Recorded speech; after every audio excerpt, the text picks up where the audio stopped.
Mummy இன்னைக்கு நீங்க ஒரு பெரிய பாரத்தை இறக்கி வச்சுட்டு போங்க, வீட்டுக்கு போய் எல்லாத்தையும் சொல்லுங்க. சொல்றோம்.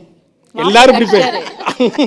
நீங்க அவங்க வீட்டுக்கு மாப்பிள்ளையா போயிடுவீங்க, நாங்க என்ன பண்ணுவோம்? எனக்கு கோஹோஸ்ட் வேணுமே. என்ன பண்ணுவோம்? இதுக்கப்புறம் இங்க கோஹோஸ்ட் யாராவது இருந்தா என்ன, இல்லனா எனக்கு என்ன? நம்ம சேனல் மூலமா நமக்கு ஒரு கல்யாணம் ஆயிடுச்சு, அதையும் அவங்களே கவரேஜ் பண்ணி போட்டுப்பாங்க. இதுக்கு அடுத்து வசந்த் பார்த்து பாப்பல, நான் அருணாச்சலம்ல வர மாதிரி என்னோட இந்த காப்பு எடுத்து வசந்த் தூங்கிட்டு இருக்கிறப்ப அவன் கையில மாட்டிட்டு போயிடுவேன். இந்த மாட்டிட்டு இனிமே நீ பாத்துக்கடா அப்படின்ட்டு போயிடுவேன். அடுத்த கல்யாணம் உனக்கு தான்டா, அடுத்த மதர்ஸ் டேல பாத்துக்கலாம். அப்போ நான் வந்து வயசோட ஃபேமிலியாக வந்திருப்பேன். ஓகேவா? ஃபேமிலி ஸ்டார்ல ஃபேமிலி ஸ்டார் +1 அப்படின்ற மாதிரி வருவேன்.